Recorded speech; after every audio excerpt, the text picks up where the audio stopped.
morning, good morning. Hello guys. Nandito tayo ngayon sa may Ilog Kamalig. Dito lang yan sa may Porac, Pampanga.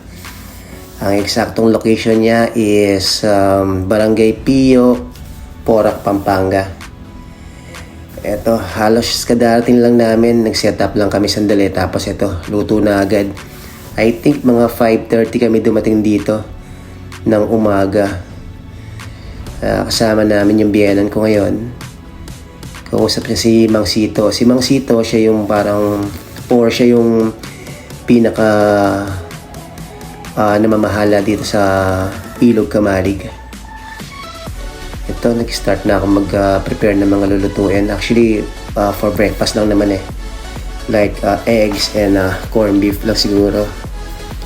Plus, bumili lang kami ng pandesal sa may Angeles. Ito, nag-start na ako magluto para makakain muna bago kami swimming, or I mean hindi pala swimming kasi kung mapapansin nyo guys, napakababaw ng tubig. Ayan yung biyana ko, enjoy na enjoy, relax na relax, pati yung anak ko, dalawa yan. Titignan nyo yung tubig guys, napakababaw lang yan.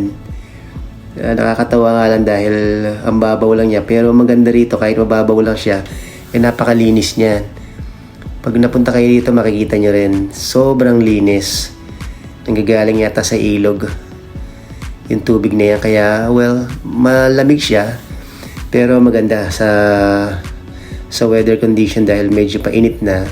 So, okay na okay lang yung temperature niya. Ayan, no? Ganda. Malapad siya. Tapos ang babaw lang. I think mga 5 inches lang yata. Or 5 to 10 inches lang. Yan, naglalaro sila ng dito, parang volleyball, pero hindi sila marunong kaya yan.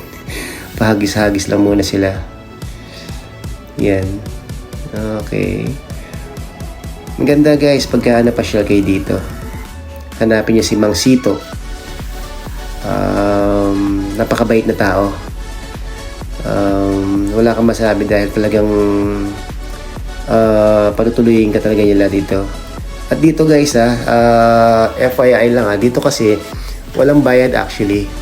Ang charge nila ang ano nila dito is donation lang. So kung saan loob lang, kung magkano lang ibibigay mo.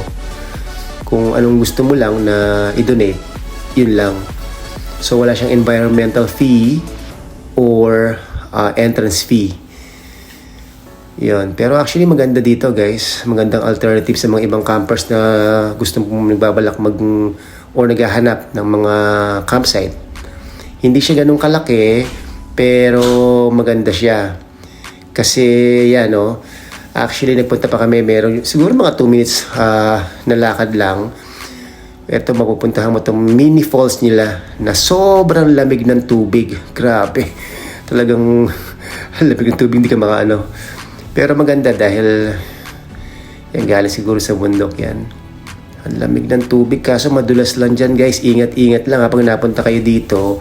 Huwag kayong basta-basta sasampa dyan sa mga bato-bato niya kasi sobrang dulas. Hindi basta-basta. Pero enjoy dito kasi ang lakas ng tubig, agos. Kaya maririnig mo, malayo ka pa, naririnig mo na yung baba ng tubig talaga.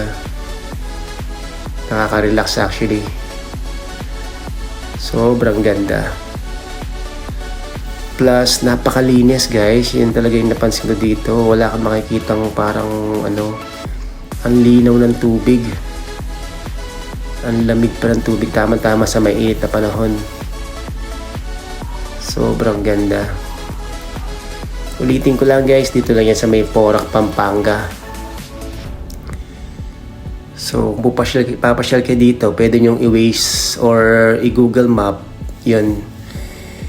Okay guys, hanggang dito lang tayo muna. Hanggang sa muling pag-vlog namin. Maraming salamat sa inyo.